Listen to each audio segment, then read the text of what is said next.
Do educate friends, then do the rest. Hello everyone, this is Sapna Singh and welcome to the channel Do Educate. जैसे कि मैंने आपको बोला था कि 2 दिन वीकेंड्स में सैटरडे संडे को हम क्या करेंगे, कुछ ऐसे टॉपिक को उठाएंगे जैसे कि नॉन टेक्निकल सब्जेक्ट को उठाएंगे। अभी हम फ़िलहाल हिस्ट्री के बारे में देख रहे हैं, तो आपने अगर पहले की क्लास नहीं देखी है तो आप प्लेलिस्ट में जाके देख सकते हो, हिस्ट्री की प्लेलिस्ट है। तो पहली क्लास में हमने प्री हिस्टोरिक पीरियड के बारे में डिस्कस किया था। अब आज का जो टॉपिक है इंडियन हिस्ट्री में, आज हम डिस्कस करेंगे इंडस वैली सिविलाइजेशन को। क्या देखेंगे हम?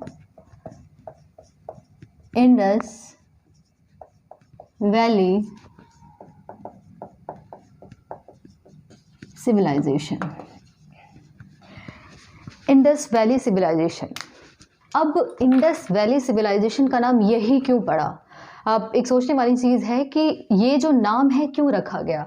आखिर जब भी किसी चीज़ का नाम रखा जाता है उसके पीछे कोई ना कोई रीज़न होता है। तो इसका जो रीज़न है मैं आपको बता देती हूँ कि इंडस जो है एक क्या है, एक रिवर है, एक रिवर है, ठीक है। और सिविलाइजेशन मतलब होता है कि सिविलाइज्ड पर्सन, वहाँ पे क्या करते थे, सिविलाइज्ड लोग रहते थे।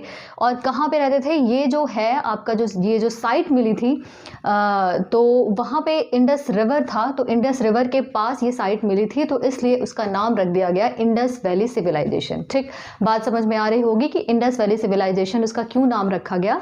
क्यों? क्योंकि इंडस रिवर के पास वो चीज़ थी, और दूसरी चीज़ कि वहाँ पे जो लोग रहते थे वो सिविलाइज्ड थे, इसीलिए इसका नाम सिविलाइजेशन पड़ा। अब ये कैसे पता चला कि वो सिविलाइज्ड पर्सन थे? एक्चुअली होता क्या है कि जब पुरानी चीज़ें होती हैं, आपने नाम सुना होगा पुरातत्व विभाग, वो लोग क्या करते हैं, रेडियो कार्बन डेटिंग। आपने एक टर्म कभी सुना होगा तो सुना होगा, radio carbon dating. Radio carbon dating में क्या करते हैं, ये किसी चीज़ को उठाते हैं, मतलब कोई सैंपल उठाते हैं, किसी साइट से कोई सैंपल उठाएंगे और उसकी एज का पता करते हैं। चीज़ों को एनालाइज करेंगे, उसकी एज का पता करेंगे और देखेंगे कि वहाँ पे उस टाइम में कौन सी चीज़ें अवेलेबल थी और किस तरीके से लोग रहा करते थे। उसके हिसाब से वो क्या करते हैं, एक आइडिया लग जाता है कि किस हिसाब से लोग रहा करते थे। तो रेडियो कार्बन डेटिंग जो टेक्निक है उसके थ्रू इन्होंने पता लगाया कि हाँ क्या क्या चीज़ें वहाँ पे हुआ करती थी। तो सबसे पहली चीज़ जो है वहाँ पे, उसके बारे में देख लेते हैं, इंडस वैली सिविलाइजेशन के बारे में देख लेते हैं कि वहाँ पे क्या क्या चीज़ें थी। तो सबसे पहली बात अगर मैं आपको बताऊं तो इंडस वैली सिविलाइजेशन में जो टाउन की प्लानिंग थी, वो बहुत ही सिस्टमैटिक तरीके की थी, सिस्टमैटिक थी बहुत। अब टाउन प्लानिंग मतलब वो एक आप कह सकते हो कि जो इंडस वैली सिविलाइजेशन थी वो क्या था, एक तरीके से बहुत बना हुआ था। टाउन जो प्लानिंग थी बहुत सिस्टमैटिक तरीके से बनी थी, जो घर बने हुए थे वहाँ पे बहुत तरीके से बने हुए थे, वो यहाँ पे कहना चाहता है। दूसरा पॉइंट इसमें ये है कि वहाँ पे जो ड्रेनेज सिस्टम था, ड्रेनेज सिस्टम मतलब आप समझ सकते हो उसको कि जो आप पानी यूज़ करते हो घरों में, पानी का जो एग्जिट होता है उसको हम क्या कहते हैं,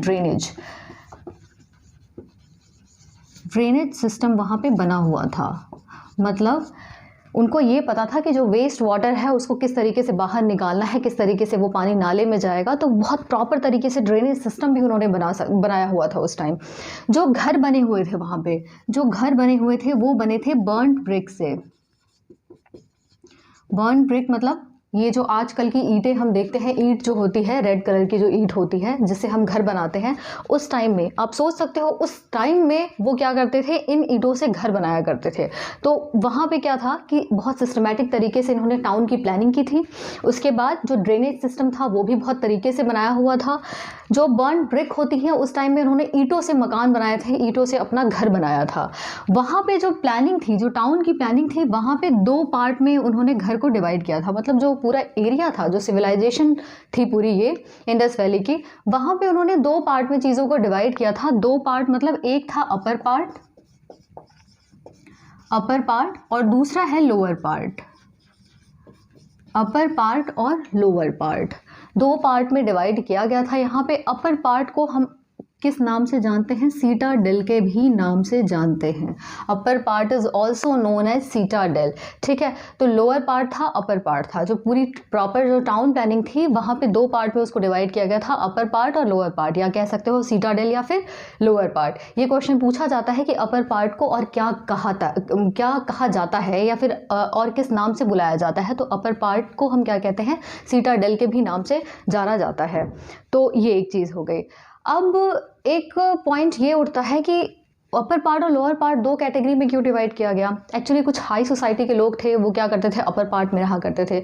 जो लोअर क्लास के लोग होते थे वो लोअर पार्ट में रहा करते थे। तो ये इनका एक तरीका था रहने का कि सोसाइटी इन्होंने अलग अलग कर रखी थी। हायर सोसाइटी और लोअर सोसाइटी में चीज़ों को कैटेगराइज्ड कर दिया गया था। तो ये एक चीज़ हो गई टाउन प्लानिंग के बारे में इनके, कि इन्होंने क्या क्या चीज़ें की थी। एक अपर पार्ट में जो सीटाडेल है, अपर पार्ट में जो सीटाडेल है, जिसको सीटाडेल हम कहते हैं, यहाँ पे एक साइट है। मतलब अपर पार्ट में भी क्या हुआ, बहुत जगह थी। मतलब एक आप कह सकते हो जैसे डिस्ट्रिक्ट है आज के टाइम में कि उत्तर प्रदेश कर दिया, या फिर कोई और डिस्ट्रिक्ट कोई स्टेट ले लिया, स्टेट में भी क्या होंगे, बहुत सारे डिस्ट्रिक्ट आएंगे।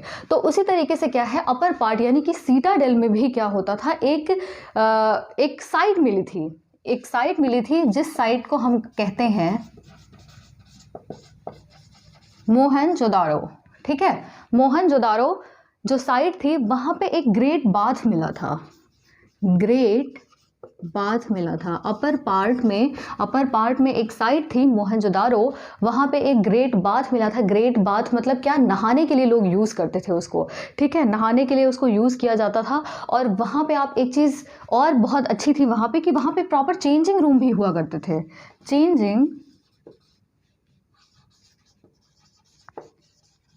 चेंजिंग रूम्स भी हुआ करते थे। वहाँ पे क्या होते थे? चेंजिंग रूम्स भी हुआ करते थे। तो अपर पार्ट में एक साइट थी मोहनजोदारो, वहाँ पे एक ग्रेट बाथ था, बहुत बड़ा एक बाथ टब आप कह सकते हो, बहुत बड़ा बाथ टब था। और उसके आसपास क्या था? चेंजिंग रूम्स भी बने होते थे वहाँ पे, कि हाँ ठीक है, आप वहाँ पे आप शावर ले सकते हो, आप वहाँ पे चेंज कर सकते हो। तो ये सारी चीज़ें वहाँ पे अवेलेबल थी इंडस वैली सिविलाइजेशन में। आपको बात समझ में आ रही हो? कितने एडवांस लोग थे ये। ठीक है, उस टाइम में, मतलब जब हिस्ट्री की शुरुआत हुई, जब लोगों को थोड़ी समझ हुई, उस टाइम अगर इनके पास इतना दिमाग था, उस टाइम कोई इंजीनियर नहीं था, उस टाइम कोई डॉक्टर नहीं हुआ करता था, लेकिन किसी भी चीज़ के ना होने की वजह से भी, मतलब कुछ भी नहीं है उसके बाद भी ये सारी चीज़ें तरीके से लेके चल रहे हैं। मतलब ये अपने आप में भी बहुत बड़ी चीज़ है। ठीक, तो ये एक चीज़ हो गई। अब एक पॉइंट उठता है कि अब ये इन्होंने ये तो कर दिया, ठीक है भाई, अब घर वर बना लिया इन्होंने, तरीके से बना लिया, नहाने का भी इंतज़ाम कर लिया। अब देखेंगे कि ये अब खाते क्या थे? खाना तो चाहिए। मैंने पहले ही बताया था कि इंसान खाने के बिना तो नहीं रह सकता। खाना, पानी, हवा, इसके बिना तो कोई नहीं रह सकता। तो इनका जो सबसे ज़्यादा प्रोडक्शन था, ये किस चीज़ को प्रोड्यूस करते थे? सबसे ज़्यादा कॉटन जो था, कॉटन उस टाइम देखा गया था, कॉटन उस टाइम में देखा गया था। और कॉटन को ये उस टाइम में क्या कहते थे? सिंडन कहते थे। क्या कहते थे? SINDON। कॉटन को ये लोग क्या कहते थे? हम आज के टाइम में कॉटन कहते हैं, उस टाइम वो उसको सिंडन के नाम से बुलाते थे। तो क्या करते थे? कॉटन को प्रोड्यूस करते थे। उसके बाद क्या हो गया? अब खाना है, वीट, फिर उसके बाद राइस, ठीक है, चावल हो गया, गेहूं हो गया, मस्टर्ड, ठीक है, और पीज, मटर, ठीक है, सरसों हो गया, मटर हो गया, बारले ये उगाते थे। ये सारी चीज़ें क्या करते थे? वो उगाते थे। ठीक है, तो खाना पीना इनका ठीक था, ये सारी चीज़ें उगाते थे और फिर यही चीज़ खाते थे। अब एक और लिमिटेशन थी इनकी कि अब सारे लोग सारी चीज़ें तो नहीं उगा सकते। ठीक है, जो लैंड है किसी के पास कम है, हो सकता है किसी के पास ज़्यादा हो। ठीक है, तो वो सारी, ऐसा तो नहीं है कि एक बंदा ही सारी चीज़ें उगा लेगा, ऐसा तो नहीं है। तो होता क्या था, उस टाइम पे पैसे नहीं चलते थे, रुपए नहीं होते थे। तो उस टाइम पे क्या होता था, अगर किसी ने चावल उगा लिए, मान लीजिए किसी ने चावल उगा लिए, ठीक है, लेकिन उसको चाहिए क्या? आटा। तो यहाँ पे क्या होता था, ये क्या करते थे? चावल के बदले आटा कह लो या वीट कह लो, ठीक है, वीट को क्या करते थे? रिप्लेस करते थे एक दूसरे से। मतलब कि एक होता है ना कि मैंने आपको कोई चीज़ दी, फिर आपने इन रिटर्न आपने मुझे कोई और सामान दिया, ठीक है। तो इस सिस्टम को जो कहते थे वो कहते थे बार्टर सिस्टम, ठीक है। इस सिस्टम को जो कहते थे वो कहते हैं इसको बार्टर सिस्टम, ठीक। तो मतलब एक चीज़, मतलब जो भी आपके पास रिसोर्स, मतलब गाय भैंस भी आपके पास है तो आप क्या कर सकते हो, एक दूसरे के साथ एक्सचेंज कर सकते हो, ठीक है। पैसे वैसे उस टाइम कुछ नहीं हुआ करते थे, उस टाइम सिर्फ एक्सचेंज ऑफर चलता था, भाई मुझे ये चीज़ चाहिए आप मुझे दे दो, आपको ये सामान चाहिए मैं आपको ये सामान दे दूंगा। तो इस तरीके से वो क्या करते थे, चीज़ों को एक्सचेंज करते थे, जिस चीज़ की उनको नीड होती थी वो क्या करते थे, एक दूसरे के साथ एक्सचेंज ऑफर उनका चलता था कि चलो भाई जो चीज़ मुझे चाहिए आप मुझे दे दो और उसके बदले कोई चीज़ जो आपको चाहिए वो आप ले जाओ, ठीक। तो अब देख लेते हैं एनिमल्स क्या थे उस टाइम पे। एनिमल्स को देखेंगे, एनिमल्स कौन कौन से उस टाइम होते थे। उस टाइम में क्या होता था, पिग लोग पालते थे, ठीक है। पिग जिसको कि आप सुअर कहते हो, पिग हो गया, ठीक है। कैट बिल्लियों को पालते थे, डॉग हो गया कुत्ते पालते थे, कैमल हो गया, कैमल्स को पाला करते थे उस टाइम पे। एक यूनिकॉर्न नाम का जानवर होता था, यूनिकॉर्न मतलब जिसका मतलब एक सींग वाला एक कोई जानवर होता था, यूनिकॉर्न जिसको कहते थे। और इनको क्या करते थे, मोस्ट वर्शिप्ड एनिमल, ठीक है। ये जो जानवर था इसकी पूजा किया करते थे लोग, ठीक है। उसके साथ साथ क्या पालते थे, बकरी पालते थे, गोट्स को पाला करते थे, ये बकरी को पालते थे। तो इस टाइप की चीज़ों को ये क्या करते थे, पाला करते थे, इन जानवरों को ये पालते थे। तो एक चीज़ ये हो गई। अब इनकी जो स्क्रिप्ट है इस टाइम पे भी ये क्या करते थे, लिखते थे, ठीक है। इनके टाइम पे भी लिखा जाता था। तो उनकी जो स्क्रिप्ट थी वो कुछ इस तरीके से थी कि जब आप एक साइड से दूसरी साइड, मतलब कि अगर आप राइट टू लेफ्ट जाओगे, सबसे पहली लाइन जब लिखोगे तो राइट टू लेफ्ट जाओगे, और उसके बाद जब नेक्स्ट लाइन लिखोगे तो लेफ्ट टू राइट आप लिखोगे। मतलब पहली लाइन में आप क्या करोगे, राइट से जाओगे, मतलब आप अगर ये है राइट तो राइट से इधर लिखेंगे, फिर नीचे वाली जो लाइन होगी वो लेफ्ट से राइट को जाएगी, फिर उसके नीचे क्या होगा, राइट टू लेफ्ट, फिर लेफ्ट टू राइट। इस तरीके की उनकी कुछ स्क्रिप्ट हुआ करती थी, जिसको हम कहते हैं बॉस्ट्रोफेडॉन। क्या कहते हैं, बॉस्ट्रोफेडॉन। ये जो इनकी स्क्रिप्ट है, स्क्रिप्ट का नाम क्या है, बॉस्ट्रोफेडॉन, ये याद रखना है, ठीक है। इनकी स्क्रिप्ट का नाम क्या है, बॉस्ट्रोफेडॉन। अब ये एक चीज़ हो गई।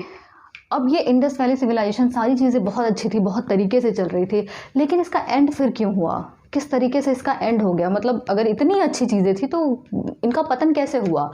तो मैंने आपको पहले ही बताया है कि कुछ लोगों को मतलब अभी भी अपवाद है, चीज़ें अभी क्लियर नहीं है बहुत ज़्यादा, लेकिन फिर भी लोगों का ऐसा मानना है।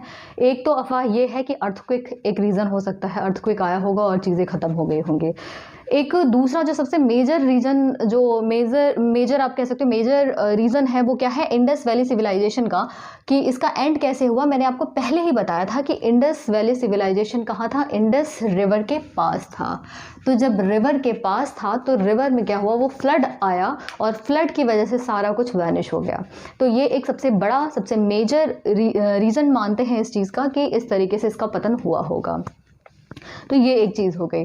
अब साइट की बात कर लेते हैं। कुछ इंपॉर्टेंट साइट्स हैं इंडस वैली सिविलाइजेशन के, कुछ इंपॉर्टेंट साइट्स हैं, जैसे कि यहाँ पे साइट लिखी हुई है और उनको किसने डिस्कवर किया है उनके नाम हमें याद करने हैं। तो सबसे पहली जो साइट है हड़प्पा, ठीक है। हड़प्पा बोलो, जो आपको अच्छा लगे वो उस तरीके से कर लो। तो हड़प्पा जो साइट है उसकी जो डिस्कवरी की थी वो की थी मिस्टर दयाराम साहनी ने, ठीक है। हड़प्पा के लिए उसकी डिस्कवरी किसने की थी, दयाराम साहनी ने की थी। मोहनजोदारो जो है वो उसकी जो साइट है उसकी डिस्कवरी आर.डी. बनर्जी ने की थी। चनहुदारो जो है N.G. मजुमदार ने की थी। लोथल S.R. राव और कालीबंगन जो साइट है उसकी डिस्कवरी की थी B.B. लाल ने। आप अगर कोई ट्रिक अगर आपको पता है इसकी तो आप याद कर लेना, HD से कुछ याद करना, जैसे हाई डेफिनेशन हो गया तो H हो गया, D हो गया, तो हड़प्पा दयाराम साहनी, ठीक है। तो MR होते हैं मोहनजोदारो और R.D. बनर्जी, ठीक है। MR हो गया, इसका पहला H ले लो, इसका HD हो गया, HD, ठीक। MR हो गया, ये मेडिकल लाइन में होते हैं, MR होते हैं, ठीक है। ये C है, सी है और सी एन से अगर कुछ बना सकते हो तो बना लेना, ठीक है, इतने इंटेलिजेंट आप लोग होगे कि कुछ ना कुछ बना लोगे, ठीक है। तो सी एन हो गया, और लोथल से एस आर राव, और कालीबंगन जो है वो बीबी लाल, ठीक। तो ये आप कोई ट्रिक आप अपने हिसाब से देख लेना, कुछ अगर बना सकते हो थोड़ा इजी हो जाएगा एक्चुअली, क्योंकि कई बार पेपर में पूछा जाता है और फिर स्टूडेंट्स कंफ्यूज हो जाते हैं, तो उसका कोई फ़ायदा नहीं है। तो आप एक बार कुछ ट्रिक अगर बना सकते हो तो वेल एंड गुड। तो एक बार इस क्लास को रिवाइज़ करना, मिलते हैं नेक्स्ट क्लास में। Thank you.